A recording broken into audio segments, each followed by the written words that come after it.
Hello everyone, আপোনালোক সকলোকে Learn and Craft with me channel লৈ স্বাগতম জনাইছো। এই ভিডিঅ'ত আমি আলোচনা কৰিব ওলাইছো ক্লাস 7 ৰ মেথছৰ চেপ্টাৰ নম্বৰ 12। ইয়াৰ নাম আছিল বীজগণিতীয় ৰাশি অৰ্থাৎ এলজেব্ৰিক এক্সপ্ৰেছন। ইয়াৰে অনুশীলনী 12.1 ৰ কোৱেশ্চন নম্বৰ 1 ৰ পৰা আমি এই ভিডিঅ'ত আলোচনা কৰিম। গতিকে বলা পলম নকৰি ভিডিঅ'টোলৈ আগবাঢ়ো। এতিয়া তোমালোকে ইয়াতে দিয়া আছে চাই লোৱা পেজ নম্বৰ 99। চলক কোনবিলাক যে আমি যিকোনো অজ্ঞাত ৰাশি নিৰ্দেশ কৰিবলৈ ইংৰাজী বৰ্ণমালা a ৰ পৰা z লৈকে ব্যৱহাৰ কৰো। অৰ্থাৎ তোমালোকে এই ৰাশিবিলাক চোৱা যে 3 * x + 5 এই ইয়াতে যেটো x থাকিব x y z যি থাকে আৰু হেবিলাকক কি বুলি কয় চলক বুলি কয়। হল আৰু তাতে কৈছে যে চলকটো ইংলিছত কি বুলি কয় ভেৰিয়েবল। মন থাকিব না ভেৰিয়েবল মানে হৈছে চলক আৰু তোমাৰ এই বীজগণিতীয় এটা ৰাশি বীজগণিতীয় ৰাশি মানে কি ইয়াতে দিয়া আছে গম পাবা আৰু তাতে তোমাৰ যেটো x y বা abcd থাকিব হিয়তক কি বুলি কয় চলক বুলি কয়। নেক্সট আহিলে ধ্ৰুবক অৰ্থাৎ কনস্ট্যান্টটো মানে কি যে এটা ধ্ৰুবকৰ এটা নিৰ্দিষ্ট মান থাকে যেনে 250 - 5 মানে প্লাসটো হ'ব পাৰে মাইনাসটো হ'ব পাৰে। ধ্ৰুবকৰ কি এটা নিৰ্দিষ্ট মান থাকে বুলি কৈছে। বীজগণিতীয় ৰাশি এটা সংখ্যা x ৰ লগত 3 যোগ কৰিলে বীজগণিতীয় ৰাশি হ'ব x + 3। এই এনেকে যিবিলাক ৰাশি আমি লিখিম হিয়তক কি বুলি কয় বীজগণিতীয় ৰাশি। ঠিক আছে এতিয়া চোৱা কোৱেশ্চন নম্বৰ 1 ত দিছে যে তলৰ ক্ষেত্ৰবোৰত চলক ধ্ৰুবক আৰু পাটিগণিতৰ প্ৰক্ৰিয়া ব্যৱহাৰ কৰি বীজগণিতীয় ৰাশিসমূহ লিখা। ঠিক আছে চোৱা কোৱেশ্চন নম্বৰ 1 ত দিছে x সংখ্যাটোক x ৰে পূৰণ কৰি 2 যোগ কৰা। হল তে ইয়াৰ বীজগণিতীয় ৰাশিটো কি হ'ব চোৱা x এটা সংখ্যা হল আৰু তাক কিহেৰে পূৰণ কৰিব দিছে আকৌ x ৰে তো তাৰ লগত আকৌ কি যোগ কৰিব দিছে 2। হল এটা চোৱা x এটা সংখ্যা তাৰ লগত পূৰণ কৰিব দিছে কি আকৌ x হল আৰু তাৰ লগত যোগ কৰিব দিছে কিমান 2 গতিকে +2 বুলি লিখি দিয়া। তাৰ মানে কিমান হল চোৱা x * x মানে কি হ'ব x কেটা পালা দুটা মানে x² + 2 এর x * x থাকা হয় 3টা x হলো তেতিয়া কি হলো x³ হল হয়। যিমানটা থাকে আৰু হিমানটা ওপৰত স্কয়াৰ দি দিবা হিমানটা দি দিবা আৰু দুটা হলে দুটা তিনটা হলে তিনটা নেকি আৰু চোৱা a আৰু b ৰ যোগফল a আৰু b কি কৈছে যোগফল a b ইহতৰ কি যোগফল তাৰ মানে কি দিব লাগিব যোগ চিন হল আকৌ x ৰ পৰা 7 বিয়োগ মানে কি হ'ব x - 7 বুজি পালানে y ৰ পৰা z বিয়োগ মানে y - z হল নেক্সট চোৱা x ৰ বৰ্গক y ৰে পূৰণ ফলৰ লগত z যোগ হল এটা এটো মন কৰা x ৰ বৰ্গক y ৰে পূৰণ এটা x ৰ বৰ্গ মানে কি x² হল বৰ্গ মানে স্কয়াৰ ঘন মানে কি কিউব হল x ৰ স্কয়াৰ মানে x² তাক কিমানে পূৰণ কৰিব দিছে চোৱা x ৰ বৰ্গক y ৰে পূৰণ মানে * y হল আকৌ হে পূৰণ ফলৰ লগত কি যোগ কৰিব দিছে z তাৰ মানে কি হ'ব যোগ z মানে প্ৰশ্নটো পঢ়িবা লগতে লিখি যাবা হল এটো কিমান পালা চোৱা x² y + z হল নেক্সট চোৱা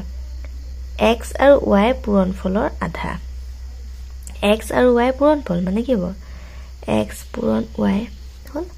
তাৰ কি কৈছে আধা বুলি কৈছে গতিকে / 2 বুলি লিখি দিয়া হল y আৰু z ৰ পূৰণ ফলৰ পৰা y আৰু z ৰ যোগফল বিয়োগ এটা চোৱা কি কলে আকৌ পঢ়া y আৰু z ৰ পূৰণ ফল মানে y পূৰণ z হল তাৰ পৰা কি বিয়োগ কৰিব দিছে চোৱা y আৰু z ৰ যোগফল তাৰ মানে y যোগ z y আৰু z ৰ যোগফল ন গতিকে y যোগ z তাৰ কি কৈছে বিয়োগ কৰিব দিছে ন গতিকে বিয়োগ কৰি দিয়া হল y আৰু z ৰ পূৰণ ফলৰ পৰা y আৰু z ৰ যোগফল বিয়োগ বুজি পালানে এটো হল এটো আমি লিখোতে কেনেকৈ লিখিব পাৰো yz -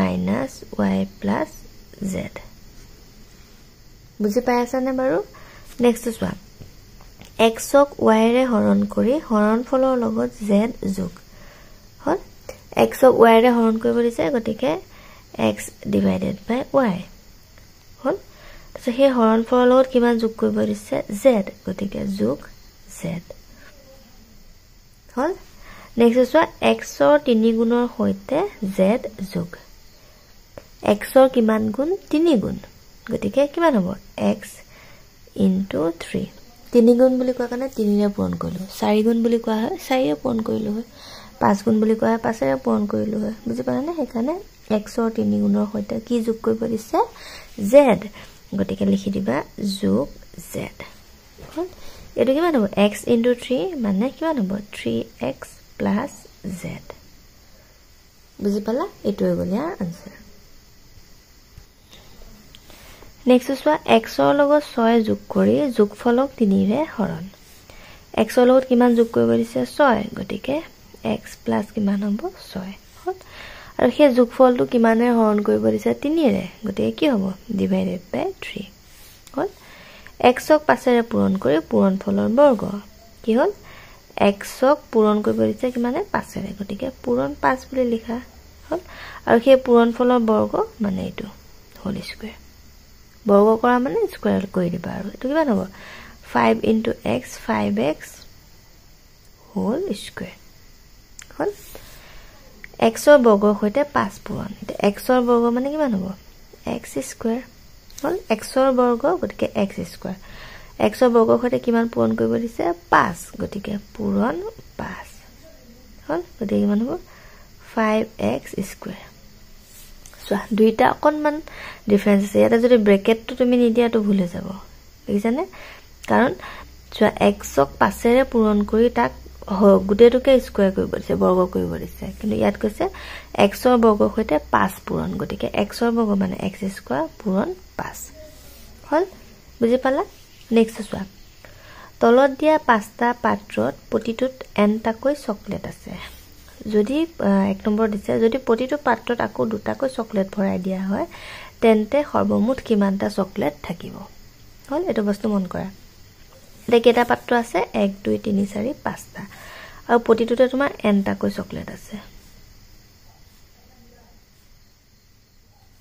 হল